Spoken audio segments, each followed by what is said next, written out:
I'm Dr. Vasily Pavlov, the principal of the Saha Junior Science Academy, which is the special organization, education establishment that caters the need of the gifted children. Okay. And so we're looking at how to help them to get into so on, and organizing all sorts of different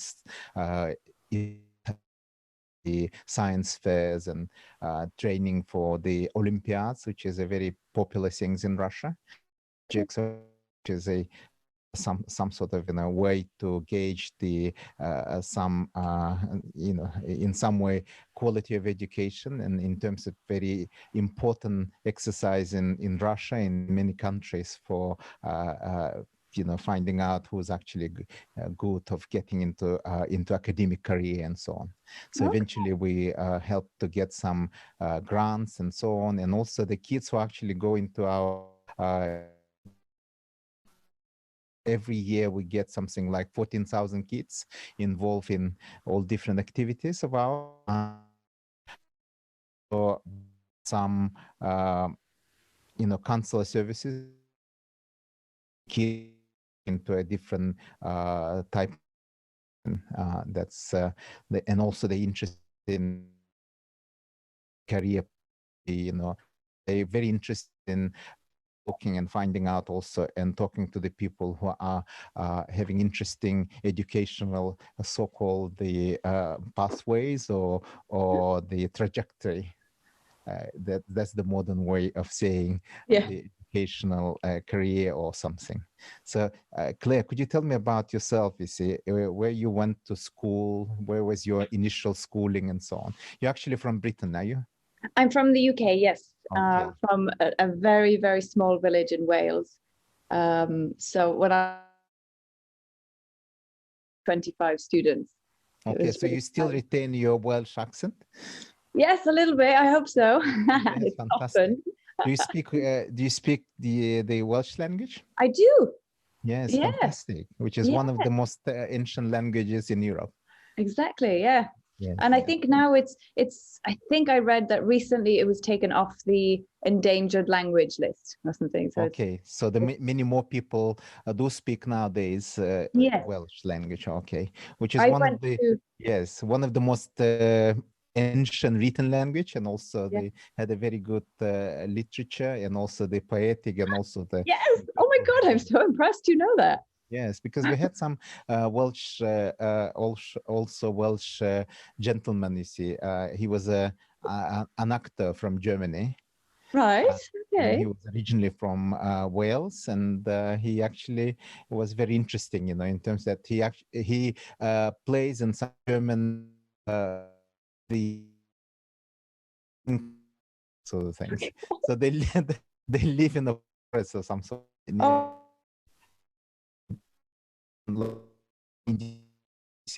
In some fairs and stuff, which is wonderful.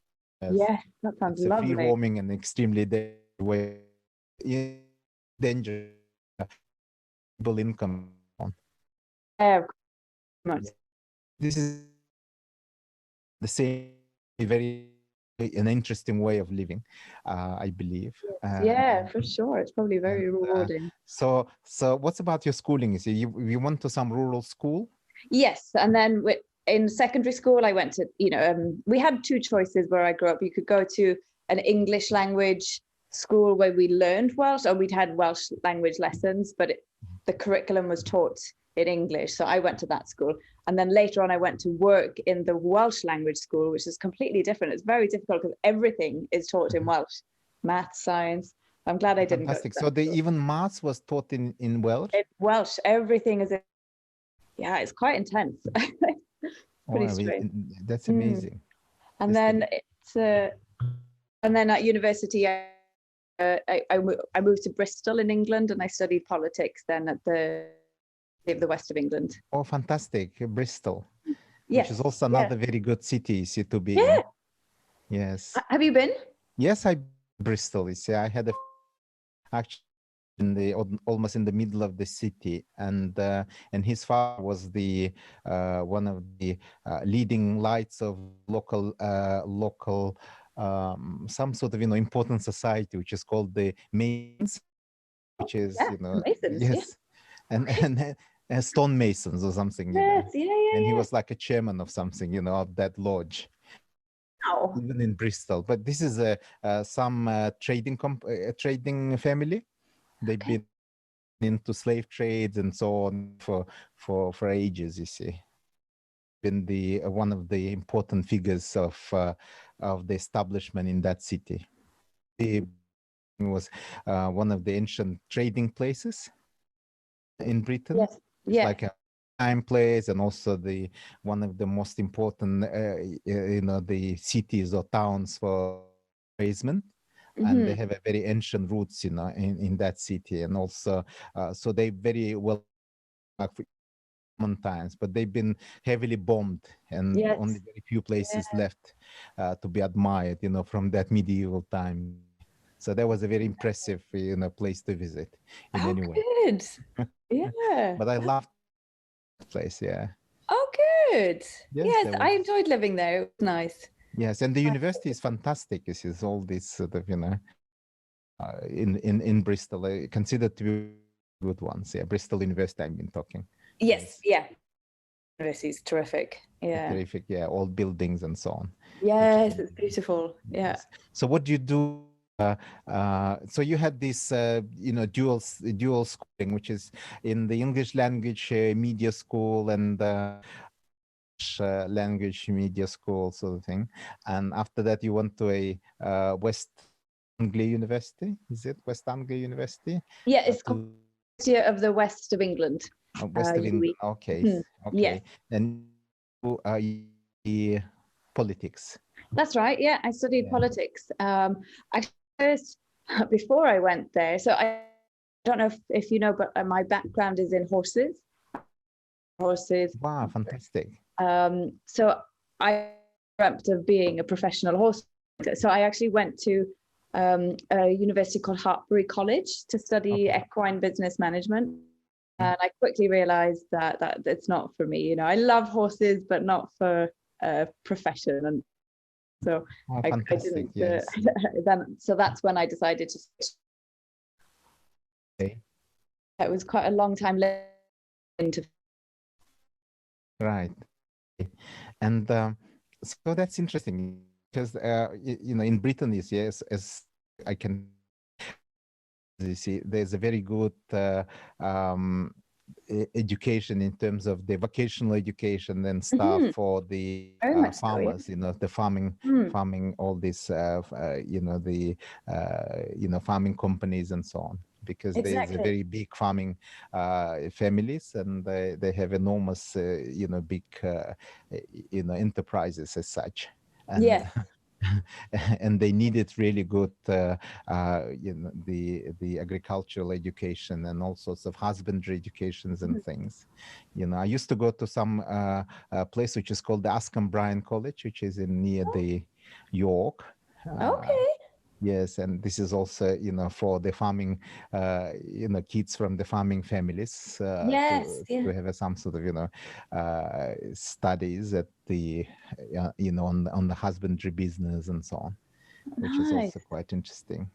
Yes. And as a child, you see, I used to be quite into the horse wrangling as you did, I suppose. Yes, because I lived in a family that has kept all these different horses, but this is a Yakutian horses, which is a very native Siberian horses. You see, they do require very little humans, sort of, really. And they're actually quite independent in many ways. You see. Okay, that's nice. I like that. They're allowed to just be horses. Exactly. See, they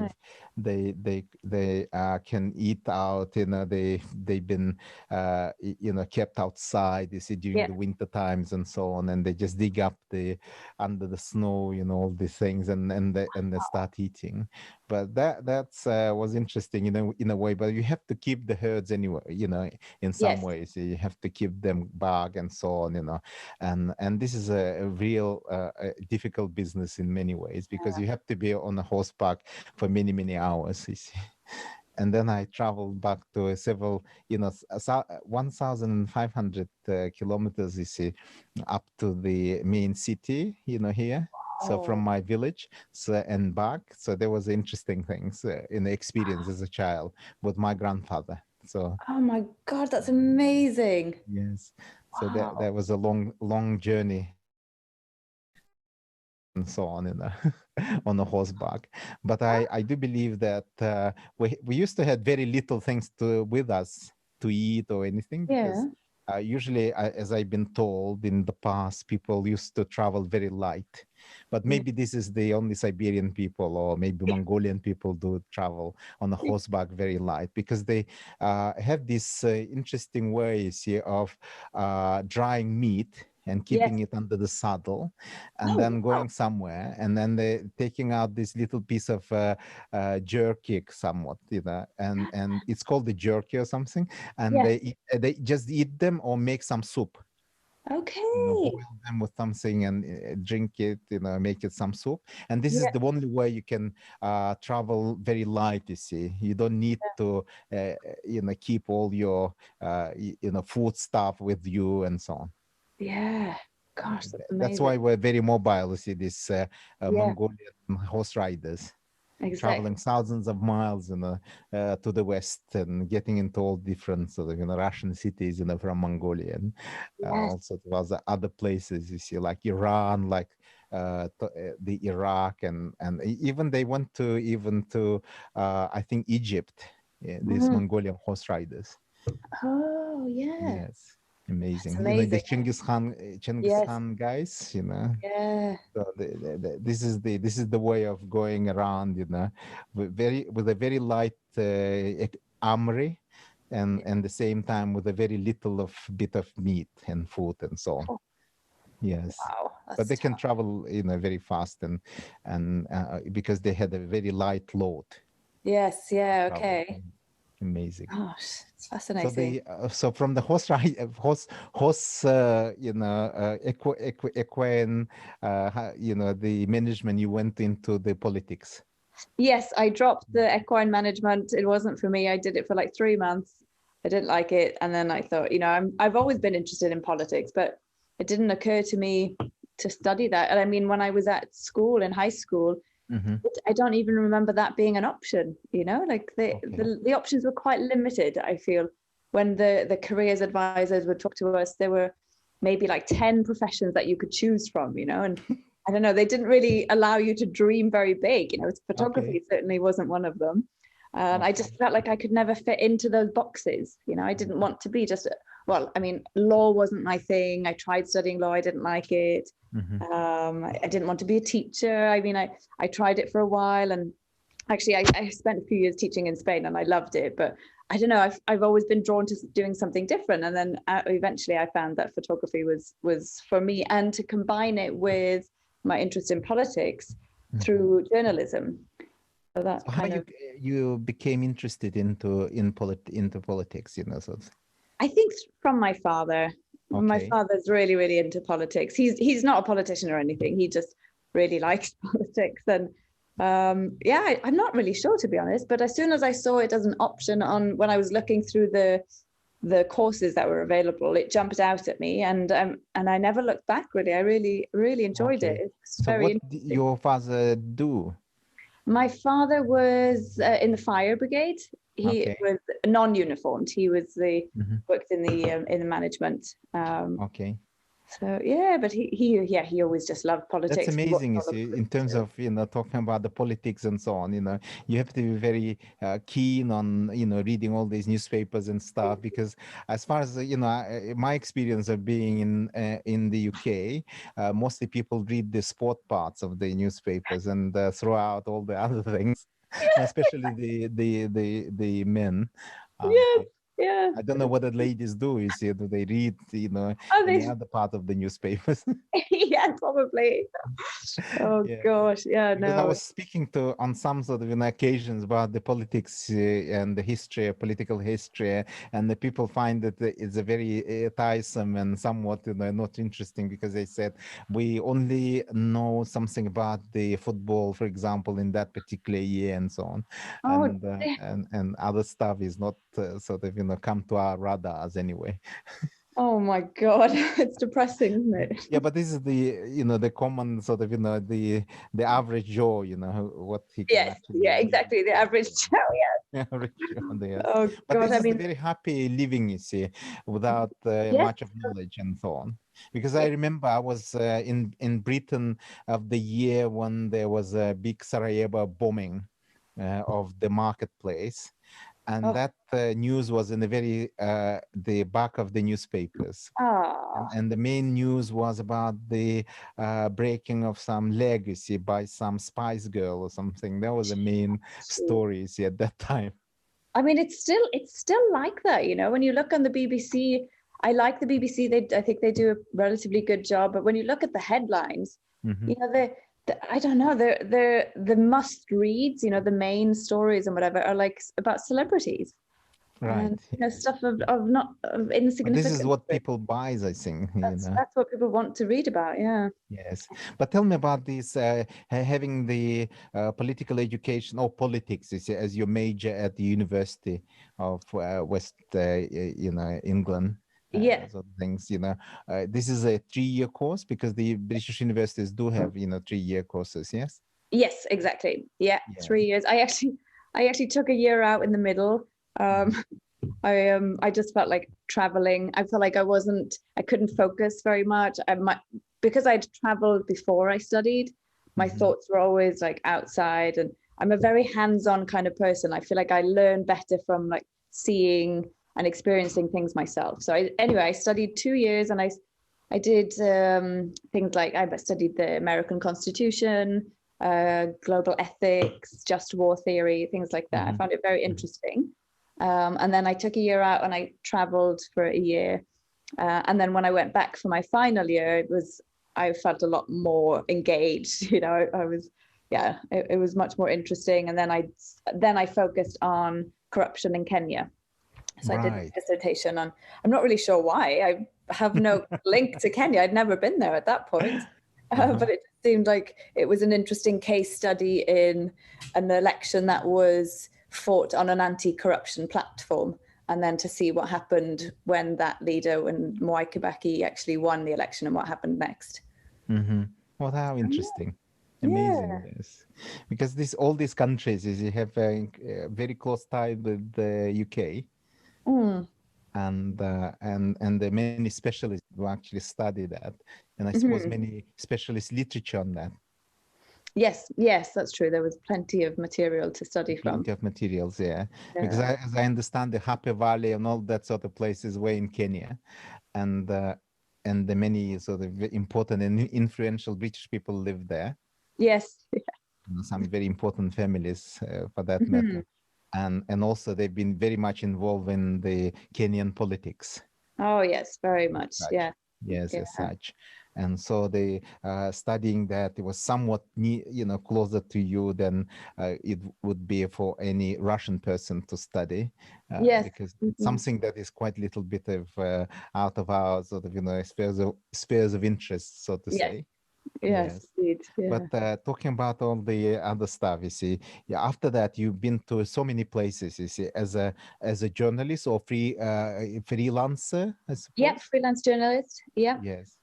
And could you tell me about how easy it is, you see, for you, and why it was easy for you to get this sort of choice of career, you see, being freelancer and so on. How easy it is for a UK person to do that line of work, you see. Well, it's easy in some ways. I think definitely having a British passport is beneficial, because it's very easy for me to go to all these countries.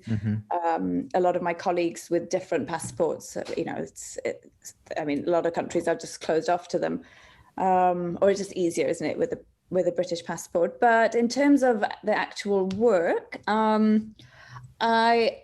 I felt like it was a leap of faith. I didn't really know how to get into it. I hadn't studied journalism. I didn't study communications or anything.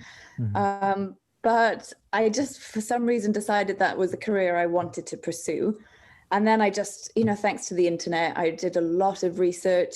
And I actually found a photographer in Wales, a guy called Jason Tanner, and I really liked his work. So I wrote him an email and said, I'm interested in I want to do what you do, basically, And ever since, he's been mentoring me, and he basically taught me so much about how to create a good photo essay that tells an important story, and then how to pitch to editors, things like that. So, I mean, it took me a fairly long time, I would say, to get going. I did a couple of freelance projects with my local newspaper in Wales, which was nice, but I mean, I think I lasted about 2 weeks.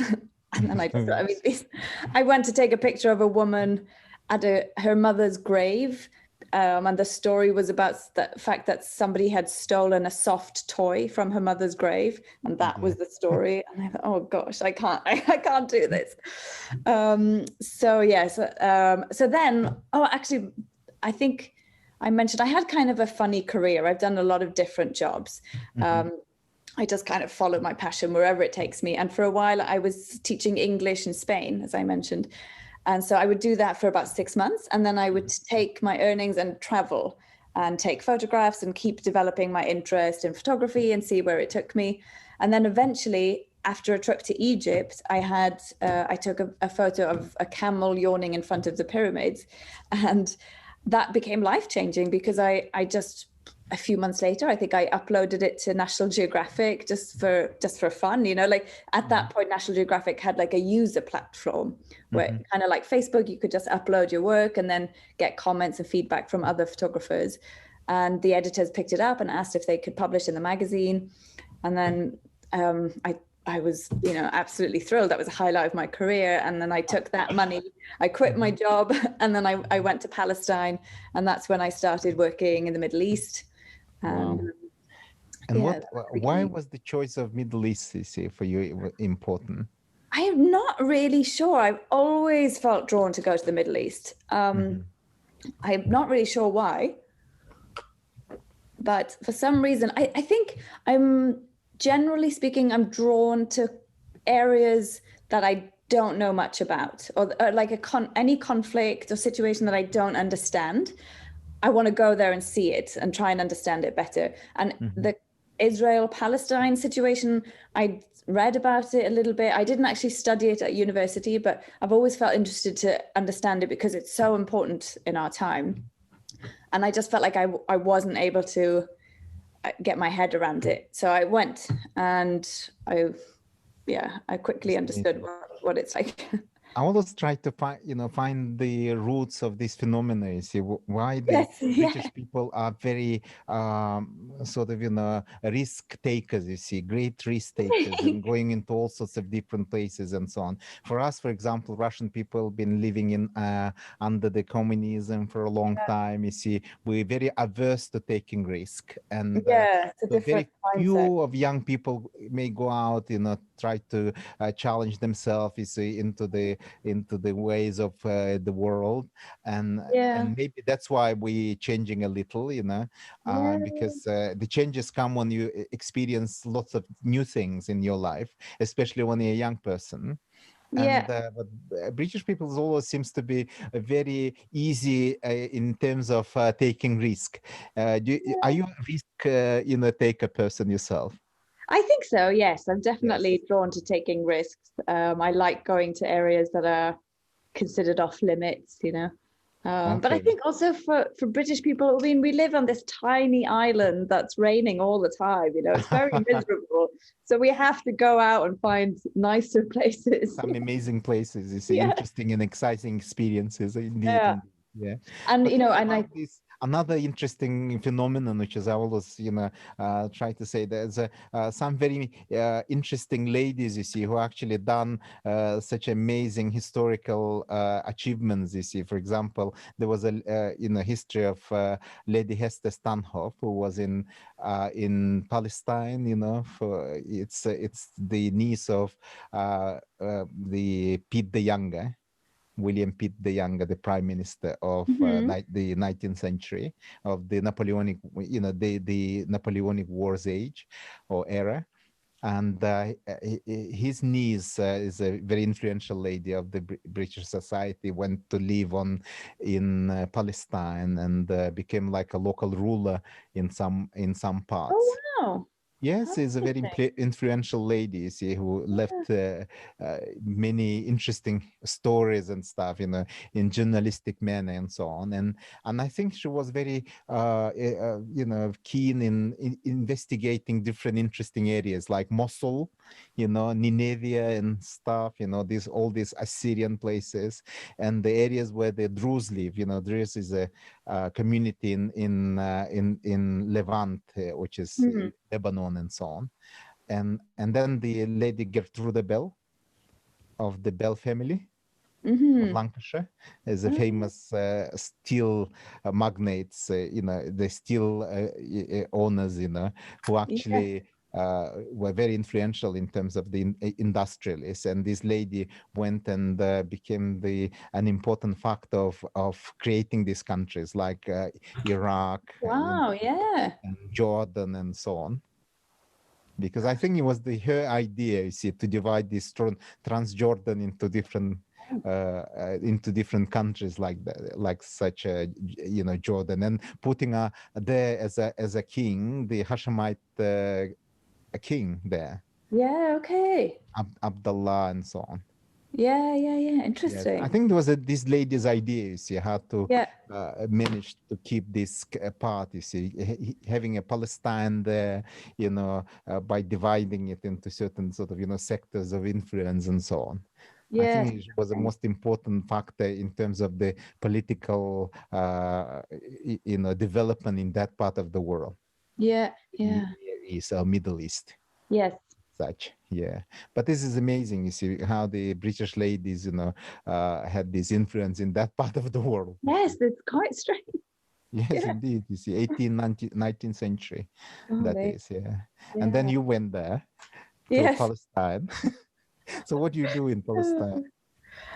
So I was staying with a local. I was based in Hebron in the West Bank. And I just started looking for stories, really. I'm seeing. So this is the very biblical names, Hebron and so on. Yes, fantastic. So everything is super history through, Gosh, yeah. Yes, every stone has a name, sort of thing. Yeah. And I mean, it's just such a fascinating part of the world. I really fell in love with Palestine. I remember the first day I arrived, I felt like I was at home. It was amazing. And I was walking around the city, and then I saw a white horse that caught my eye, and then I ended up riding this white horse around. And whose horse is turned out to be? Hey? Whose horse is turned out to be this? It was it was a guy. He didn't speak English, but I was with my friend Mohammed, so he was translating. I don't know, the horse's owner saw me, looking at his horse, so he brought him over and invited me to ride him. And I ended up going back and seeing him a few times. I really loved living there. I think the first time I just stayed for a couple of months, and I did a few stories just about what life is like for, normal Palestinians just living under Israeli military occupation and the difficulties and challenges they face, which are really profound and harrowing. And I just didn't know that I had no idea. When people said occupation, I didn't know what that actually meant on the ground, And it's a very difficult thing. And then I went to stay in a village, a very remote village, where it's like, I think there's about 100 families that live in this village, and it's just made of tents. So this is actually in the West Bank? In the West Bank, yes. I've never been to Gaza. Okay. I was more interested in knowing what it's like living amongst the settlers and Israeli soldiers, and yeah, that looks. So yeah, there were just, I mean, there were stories everywhere. You know, this one village, they under the threat of demolition, so they were having international peacekeepers there to maintain a presence, hoping it would deter the illegal demolition of the village. And it's, yeah, I don't know, there was just so many stories, and it was, but it's very, very sad. I found it quite harshing, knowing that it doesn't matter how many stories are made about this situation, nothing is going to change, really. Yes, but how heavily populated this part of the world, this West Bank? It's not that heavily populated, I wouldn't say. Normal, like Ramallah is a fairly big city. I don't know the population exactly. And Hebron, I liked Hebron. It was a nice, reminded me of my hometown. It's just not very big. The downtown area is quite compact, the old city. But it's very, because it's divided now, where Israeli soldiers are taking control of certain parts of the city. So there were clashes.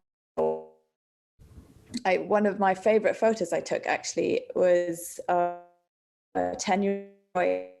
He rode past me. I was walking through the old city, the narrow streets in the souk, and there was a couple of boys, and they cycled past me on their bicycles. And then as I walked further into the old city, I saw them being detained by Israeli soldiers. And they threatened them. These soldiers are heavily armed. It's a frightening image to see, even for me. I mean, I can't imagine what it's like for children and any Palestinians. Of course, they can do anything to them. And they took this child away, and he hadn't done bicycles. I ran after them. I took him, looking very afraid, with two soldiers standing in front of him. Okay, but how? What was the attitude to you? From the soldiers, you see, they were friendly, or neutral, or something? I mean, so friendly. And I wanted to understand from their side. But obviously what I saw, what I think anybody would tell you, is that they're brainwashed.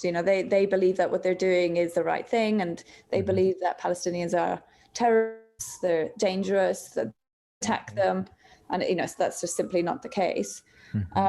And yeah, there was one time where I felt.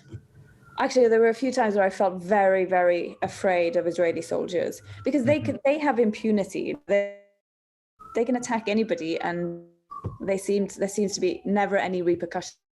And one time I was taking a peaceful gathering of Palestinian students, and they came to draw just on paper. They were drawing signs and with words of peace and hope for the future and things like that. And then so it was. But on the Palestinian side, well, it's all Palestine, that whole area, Hebron is all part of Palestine. Anyway, the soldiers charged at them.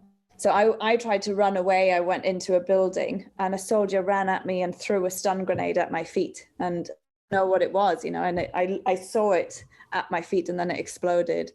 And I was scared. I was very scared.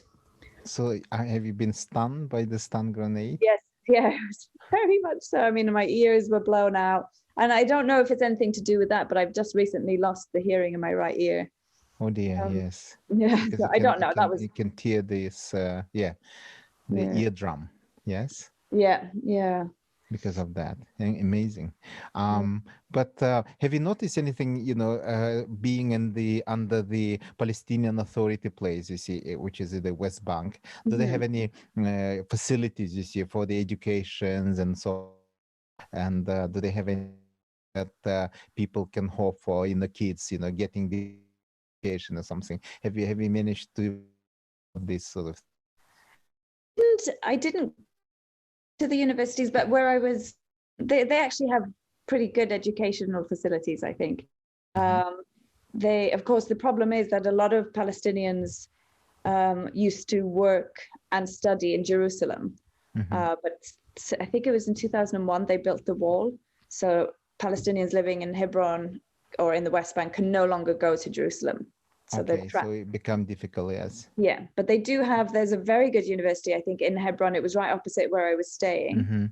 I didn't learn much about it, but I think they seem like very well educated people. You know, everybody speaks English, yes. And I think they have good, yes, pretty good basic education and high. Educational basis, you see. Yeah, absolutely, it's so important. Yeah, and also for the future of the elites and things for that country. If they want to be a country, so they have to have, you know, facilities, you see, to you know, to run this or to develop or somewhat, you know, nurture new generation of leaders and things, you know. In Ramallah, for example. But I bet anyway there must be many political organizations around, because it's a very highly politically charged areas anyway. Yes, of the world, from both sides, you know, sort of things, But after that, you went to you've lived there for several years, and then you went on to Europe. So I was going back and forth to Palestine, I think over the course of maybe 2 years, and then I went to Europe and I was covering the refugee crisis. Right. I thought, you know, that was a very, well, it's always an important issue, but there were a lot of people crossing, and I just started to feel really ashamed to be European, you know, the way we were treating refugees, and it's awful, really. So I did some work in Calais in France. And then I went and was based in Greece for a while. And it was there in those two places where I started meeting Iraqi families, a lot of families, but especially Iraqis who were telling me about how they'd fled ISIS. And for some reason, I've always been drawn to go to Kurdistan. Kurdistan has this very romantic idea in my mind, and I always wanted to go. So when I was meeting Kurdish families, and I asked them, like, can I, you know, do you think I could go there? And they were like, yeah, I mean, Kurdistan is safe, you know. It was, and so I just, at some point I bought a flight from Greece to Erbil in northern Iraq. And I knew that from Erbil, I knew that Erbil was safe to be working and based out of. And then of course it's very close to Mosul. It's only about an hour from Mosul. So so I went for 2 weeks, and I thought I'll just go and see what the situation is like. You know, I'm a freelancer. I don't know how I'm going to do any work. I'm sure all the best photographers and reporters are there. I'm not sure what I can contribute, but I just wanted to go and see for myself. And I did, in 2 weeks, I did so many stories, and I found it really, really interesting. And, you know, I felt Mosul. like in Mosul, but I was doing other stories. I did one story about Palestinian refugees living in Iraq, like third generation stateless refugees. Basically, the stateless Palestinians, they've never been to Palestine. They were born in Iraq, but they can't get Iraqi IDs, they can't get work, they can't go to Palestine. They're just trapped in refugee camps for generations. So they were like, I felt like there were many, many stories around the main conflict, you know, so that everybody was there to cover the battle against ISIS in Mosul, which I did in that first 2 weeks. I did a story for Geographical magazine about the fires in Guyara. That was visually fascinating. I mean, it's heartbreaking what's happened and what that's doing to the environment and the population, but I mean, photographically speaking, it was, I'll never have a chance like that again. It was very, very striking. Well, Mosul is a very ancient city, you see, with the river going through, you see, and they had this famous, or used to have, or maybe you still have, you know, this standing minaret, you know, is it gone? Yeah, it's gone. Okay. The Al-Nuri Mosque, ISIS blew it up. I took a picture of it the day before they blew it up. And it's such a shame. And then actually at the end of the conflict, the battle was focused right around Al-Nuri Mosque. So it's such a shame. I think now they're rebuilding it with money from the UAE, I believe. Because Mosul used to be one of the centers of learning in this part of the world, with the famous university and all this learning tradition that actually gone back to thousands of years in Mosul, because it was the real seat of learning, many libraries and so on. as far as all these Arab people used to write about Mosul as one of the greatest places to be in as a student. Yeah. In the Middle Ages, yes. So yeah, and I it's spent a lot of incredibly time at the cultural city. university. Yeah, it's amazing. Amazing cultural city, and it's gone into some sort of into the oblivion almost Yeah. nowadays. Just amazing. So as far as we talking about the changing world and so on, because we've been talking about different educational pathways and the career, the trajectories and so on. As far as you see, as you see, we living in a world that everything is changing so fast, and also having these multiple crises, going around, with the immigration, the crisis, as well as the ISIS and all sorts of fundamentalist movements and stuff, inability to respond to these challenges by the authorities of the Europe and so on, and also all sorts of different ways of non-partisans involvement into all these sort of conflicts and things. Do you think that it will be a very much these challenges will require many more people going into professions like yours, photojournalism and so on? But I think nowadays with phone technology, communication technology, I think that's actually really helping to move things forward in a more positive way, because injustices are more easily exposed now. Mm-hmm. But I think there's always a very important need for accurate journalism. Yes. It is important: photography, videography, mm-hmm. Reporting, otherwise these crimes go unnoticed, unrecorded. Because nowadays everything becoming extremely visualized, and yes. People demand many lots of tons of visual stuff. Mm-hmm. As far as we can see nowadays, you see much less of writing, but far more pictures and things. You see, people wants to have all these pictorial things. Yes, I think it's because we have very short attention spans now. Yes, nobody wants to read a long article. They just that's why photography is very important. We need to be able to tell a story in a quick way, or at least grab people's attention long enough. So when you started, this photography, business of yours, you started like in 2010 or when? Yeah, I think it was around then. I mean, for many years I was taking pictures, mm-hmm. but not doing it full time. Okay. So I just had the luxury. For these last 10 years, you see how significantly changed your all this equipment that you're taking with you and so on.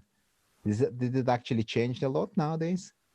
No, it should, but for me, I don't like to travel with too much equipment. Okay. So I mean, I have two cameras instead of one camera, I guess. Mm-hmm. I would normally, like before I. So what do you take? You see, what sort of camera do you have? So I have, my main camera is a Nikon D850, okay, which I absolutely love. I think it's a phenomenal, incredible piece of kit. It's mm-hmm. really special. And then I have an older camera. My backup one is a D610, which mm-hmm. is also very good. But mm-hmm. I'm looking to upgrade that now. So I have. Which is also Nikon. Also Nikon, yeah. Okay. Yeah.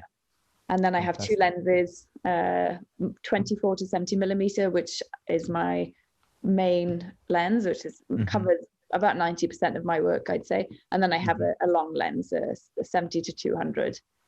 Okay. So I mean, even just that's a lot of gear to carry around. Yes. So now and it's kind of preventative in some ways, because if I'm just going out for a walk, sometimes it's nice to just have a camera on hand in case you see something interesting. But with this kind of gear, I don't carry it around unless I'm working. Yes. So I think. How heavy are they? In it's heavy. Yes. Okay. You should have seen me in Mongolia when I was trying to ride a small little horse with two cameras and two lenses. Mongolian horse. Yes. I felt sorry for the horse. Oh yes, God, there were cameras banging around everywhere. So I'm hoping to get a mirrorless camera, just to have. I mean, they're supposed to be phenomenal quality. I haven't tried one yet. Modern days electronic cameras, is it? Exactly, yeah. Yes. Because it's smaller, then I can have it in my pocket, you know, if I'm going out. Okay. Just in case something I see says my life or something. Yes, exactly. Yeah. So you have some. Also, you carry some sort of, you know, the. How do you keep your pictures? You see, what do you carry with you? Yes. Hard drives, yeah. Hard drive, yes. I have a lot of hard drives. So I make sure that my pictures are backed up all the time in multiple places. So that's my routine. After a day of my laptop, I transfer all the pictures onto my hard drive. And then I back up onto another hard drive. And then once I've selected the pictures that I'm going to keep, the stronger pictures, I upload them online. So I have unlimited online storage as well. So they're pretty secure then. You know? Okay. So the online storages, you see, you use a certain type of online storage, or? I use PhotoShelter. Okay. Yeah, I love PhotoShelter. I feel like it transformed my workflow. I've had it for many years now, and I have that for a long time. That was my main website, but it's quite limited in functionality in terms of like displaying your work. So I recently created a new website for displaying and for having an e-commerce store for print. But then I use PhotoShelter for everything. I have unlimited storage, and that's how I transfer files to editors or clients. Okay, very good. Very but talking about this, your interesting trip to Mongolia, you see, was it in Western Mongolia? Yes, so the Altai Mountains. In Altai Mountains, yes. So you went to see these nomad Kazakh people, yes? Yeah, exactly. Yeah. Yes. It was in October 2019, and I wanted to go for many years or forever. And I think it's all because of photography, you know. I think probably I saw some beautiful images years ago of men on horseback carrying eagles, and it must have stayed in my brain. And I always wanted. Noble picture. Yes. Yes. Yeah. Oh my gosh, it was fascinating. And so I went just for a 2-week trip. Yes. And it was remarkable. Because when you can see these very vast open spaces, and some mountains and things. It's like Altai Mountains is beautiful. Yes, absolutely. And nobody's there, you know. Nobody's there, and there's no roads and nothing. It's just nothing. I mean, you know, it's easy for me to romanticize it, and I absolutely loved it. But of course, it's a very difficult way of life. Yeah. Right. So you found one family, and then you followed them or something. So we stayed with 3 families for a few days with each one. And it was amazing. They were so generous. They welcomed us into their home. We stayed in their homes with them and ate with them. And they showed us, like, what I wanted to see was how do they live, you know, what's daily life. That's quite a different, it's a very, very different way of life to anything I know. And, you know, they're just, it was a life-changing experience. You know, there's such amazing people, so strong, so calm. You know, like they didn't seem anxious and tense, like a lot of, you know, you see a lot of people nowadays, and they're frantic and there's so much technology and nobody can focus on anything. And they just seem very, you know, very calm. This is our rhythm. This is how we do things. We're at one with horses. And you could breathe somehow. It was quite special. Just amazing, yes. Yeah. Because they have their own sort of, you know, natural rhythms of life. Yeah, exactly. Which is flows with your, you know, the times and that changes around and so on, you know. Yeah. Because of the, you know, the times of year and so on. Yeah. Yes. Oh my gosh, but it was already, I couldn't believe the weather. It was October and it was already blisteringly cold. That's right. I can't imagine what winter's like. These are beautiful pictures. You see, I was quite impressed because this young person, you see, who was wearing the somewhat very roughly treated, you know, the special sort of, you know, the I think hunting wear of some sort, you know. And it looks very, you know, rough made and so on, you know. Whether I think whether it is I was always thinking, you see, whether it is they took out some very old stuff or not, you see, this type of things, or they've been keeping in the family and so on, because it actually seems to be it's made of the cow's hide of some sort. Another one is just also something, but is actually turned outside, inside out. Yeah. Especially the young boys one, Yes. And because nowadays, you see, if you go to Mongolia or something, people usually wear something modern, and absolutely, yes. Gosh, Ulaanbaatar is one of the most trendy places I've been, I think. Yes, trendy places. Then especially the Oirats, which is, the live in Daimax, they always wear, all the modern stuff and so on. You see. So it is always very unusual to see a family that wears, something self-made. Yes, for sure. Yes. Yes. I mean, it's just a short flight, really, from Ulaanbaatar out to Bayan Olgi. And I mean, it's like entering a different world. It's like going back in time. Yeah. And they do speak Kazakh language and so on. Yes. Yeah, exactly. Amazing. Yeah. Because the same people live in China in that part, the Kazakh people, and the same, in that area. Because there's a very vast area, you see, where they've been, going around, you see, as the nomads. Yes, and they had these beautiful traditional hunting styles and things. Amazing. So have you managed to drink the hummus and so on? The what? The fermented milk? I'm not sure, but I probably, I don't know. I was a little bit scared of the food. Yes, that's what I wanted to ask you. See, what do you do? Do you eat the food that people eat there, or do you have some special drugs that to somehow?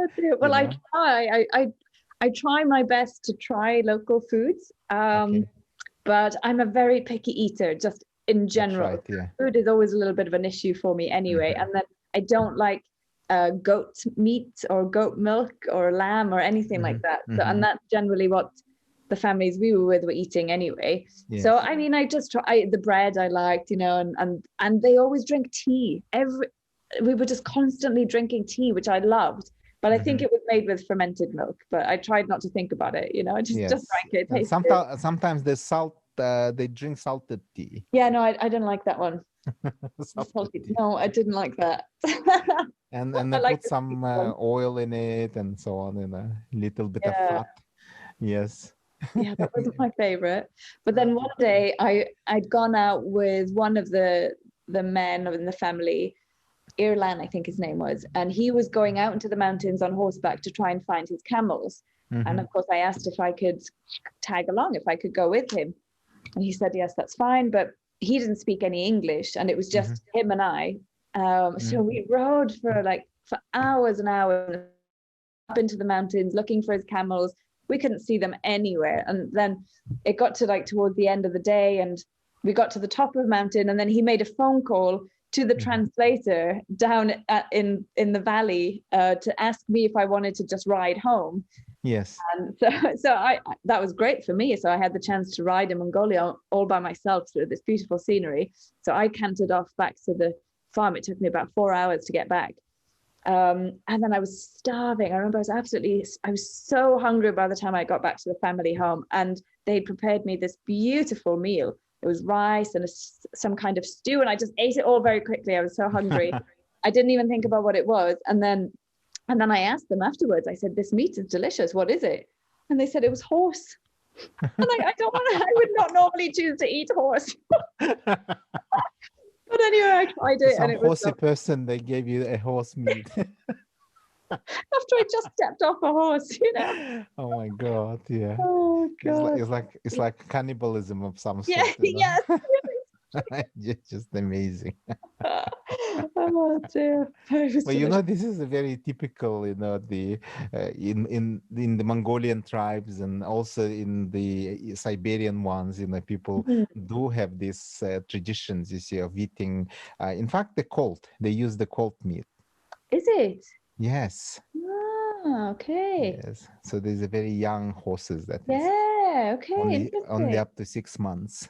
Is it? Yes, that they have a baby fat and stuff. Oh no. Which is actually absolutely upset British people, I know. I'm very sensitive.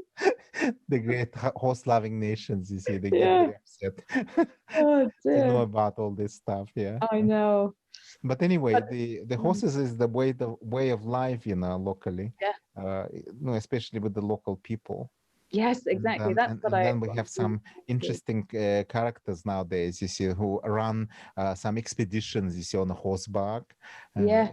With the photographs and stuff, they do or take pictures about, their trips and things, Yeah. visit some interesting places. And also in the past, for example, these Yakutian horses, which is a very furry ones, they have a woolly, almost appearance, you see, because they very much adapted into a cold climate. Yeah. And they've been used by Captain Scott and so on, for their trip to, to some extreme places. Okay. But they were not very good, because I think these competing gentlemen, you see, what it was, Amundsen, I used the dogs, I suppose, Okay. for the transportation purposes. Yeah. Okay. Yes. Yeah. The sled. Yes, and then the Captain Scott had all this Burberry company, outfit. Yeah. But Yeah. it wasn't very well, adapted to all this type of extreme climate, whereas the Amundsen was particularly made of the reindeer hides, which is extremely warm and fantastic. Yeah. Yes. Oh yeah, I bet. Yes, you have to wear that completely naked, and you can keep your warmth extremely well. You can sleep in it and so on. Oh, that's amazing. That's my next trip. I'm hoping to go to the taiga. Or the taiga in Russia. Yeah. Well, on the Mongolian side. On the Mongolian side. Yeah. Well, that's interesting, you see. Yeah. But how many of them left, you see, on the Mongolian side? I don't know much. I don't know. My friend he spent a lot of time with them, and so he will help me arrange it. But yeah, this is another tradition and way of life that I think is so interesting. Our kids, we have some interesting project with the Mongolians that working with the is a non-governmental organization that actually keep on protections of the cranes. There are some cranes that visit Mongolia on the way to China from Yakutia, which is my part, which is Eastern Siberia, because in the very, very far north, there's some Siberian cranes. They just nest there, just above the polar circle. And it's absolutely empty space, lots of, it's like a swampy place. Yeah. And this is extremely, extremely delicate, white colored, and with the red sort of, heads, these Siberian cranes, and there are very few of them, only 1,000, 2,000 or something. Oh, wow. Yes, and they live in a very, secluded places, very far, and they so delicate and so shy. If they notice something, they just fly away, sort of thing. Wow. And so they keep their kids, like a 1 or 2, for example, and then they take them back, you see, to China, where they stay over winter. And only stay in one place in China, in one lake, which is called the Poyanhu. It's an enormous lake in China. It's the lake system. And they stay there, they eat there, and so on. And nowadays, you see, the Chinese government, I think, it went into some sort of, green mood. The great leader, you see, said that we're going to be a ecological empire or something, or ecological civilization, that is. And therefore, they decided that somehow they have to protect these birds, unique birds. And this province, which is called the Tianzi province, was a capital city in Nanchang, and they decided to make this bird, our birds, the Siberian crane, as their province bird. So it's like a symbol of their province, that is. So they keep building all sorts of interesting, the monitoring places and so on. They have some museums and stuff, some sort of, protective areas and things, and try to buy, or pay the farmers not to cut down some plants like so they can eat up, there and so on. So therefore, nowadays, the number of these cranes are, slightly increasing. Stay in Mongolia and then fly over to, back to Yakutия or come back through Mongolia, you see. So this is always interesting. And all these ornithologist people, you see, looking at them and so on, that's the very interesting, all sorts of interesting things they do in Mongolia. Yes, so many interesting things. Yes, in terms of the protecting all these animals and stuff, you see. Because it seems to be nowadays, it's become they have a very active non-governmental organizations. They do keep good work on protection side, you see. Yeah. So the tiger thing is also quite interesting. Yes. Because on the Russian side, taiga is also been well protected. Okay. Because it's the main government purpose, you see, of protecting the it's called the Far Eastern tigers. The Russian Far East, so the Far Eastern tiger. So the tigers are quite rare. Yeah. And also they're very territorial animals. They have a large territories and things. Yeah. And the people try to keep them, very, very well protected. Yes. On the Chinese side is the Heilongjiang province. Okay. So on that side is also somewhat protected too. Yeah. Yes. So one can actually visit the Mongolia and see that, and then visit Heilongjiang in China, visit that, and see how they actually protect all these tigers on the Russian side as well. Yes, yeah. Yes, because they've been doing this work for the last maybe like 20 years and so on. Very active. Wow. Yeah, especially in that part of the world. There's many transborder interactions, you see, and transborder projects and the ecological and species protection work going on. Yes, especially this side, because there's very few people anyway, and there's lots of interesting speeches available around there and so on. Yes. Yeah. And the people have a great interest in that. But talking about that, you see, you see, to people who are actually interested to take care of the photographs as their sort of, interesting business, you see, how they can start. Because you said that you have been apprenticed to some famous photographer person who actually gave you all sorts of practical advice on how to do that, like a medieval sort of, guild master or some sort. Yeah. So what is the, how actually they can proceed, you see, what the ways of doing things in a proper way, in your view? Well, they say you should photograph what you know, so I think it's always good to start close to home. And for those who are interested in photojournalism and storytelling, then I think it's really good to study some photojournalists whose work they like, and look at how they produce photo stories. How do they tell a story with images? Because it's not as easy as it sounds, I guess, like I never really thought about it before, but it was through my mentor. He explained to me, the different elements of the story you need, and you need a wide angle, shot to give context, and then you need a lot of detail shots. And I mean, you can create stories about absolutely anything, like I often tell people just to maybe find a friend who has an interesting life or hobby or something, and just tell a story about that to get into the practice of it. And then, I think it's always helpful to reach out to photographers and others that are working in the industry. That definitely worked for me. And then it's just a case of really developing your skills. A lot of people are, so talented. There are so many talented photographers now. I think the hardest part of the industry is the business side, like how to capture the attention of editors, That's how right. to get your work noticed, how to get it published. That's definitely the element of the industry that I struggle with the most, and I continue to struggle with. It never really got any easier, you know. Okay. But for me, one of the things that I find very useful is developing personal relationships, you know, like getting to know editors, and, you know, working closely with a few editors, so you get a good idea of the kind of content that they're likely to be interested in, what their outlet is likely to publish.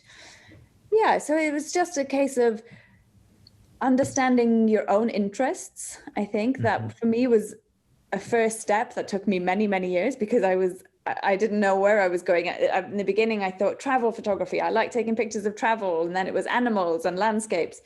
And then eventually it was like a light bulb, you know. I thought, it's photojournalism. That's what I love. That's what I want to do. Yes, amazing. Yeah. Yes. So I I think love your stories. I love your story, because your story is actually a story of your discovery of yourself. You see, just going around and trying lots of things and getting into sort of, you know, evolutionary ways. You see, into something interesting, into different new pastures, so to say. Yes, exactly. Yeah. Exactly. Yes, fantastic. And his life is getting more interesting, I suppose. Yes. Yes. Yes, I all mean, sorts of things changing and stuff, you know. It's never ending. It's never ending exactly. And I story. feel grateful that photography allows me to see all these fascinating places, visit, and but the main thing for me is connecting with people. You know, it gives me a chance to connect with people from so many different backgrounds and communities and ways of life. That's the key for me. I really love that, and I'm grateful that I have a job that allows me. Well, it forces me to do that. You know, it's really quite something. And it's the interesting, you know, as you said, you know, the photography is taking photography is actually making some stories. Your storytelling, and also you can revisit that, you know, and see that in some perspective, you know, retrospective sort of, in a way. Exactly. As a study, sort of, you know, in a bit, because the things are changing very fast. And there's lots of trends going on and so on. You know, it could be very interesting, you know, in many ways, to capture these, you know, all these moments of life, you know, in a way, which is fantastic. So you know, that's interesting, you see. So I'm always suggesting, you know, our listeners to take up some interest in photography and so on, and because it's actually a good way of traveling around the world. And I think there's a lot, if the lots of young Russian people do travel abroad and do lots of interesting things like that, it could be very much more beneficial for our development as well, you see.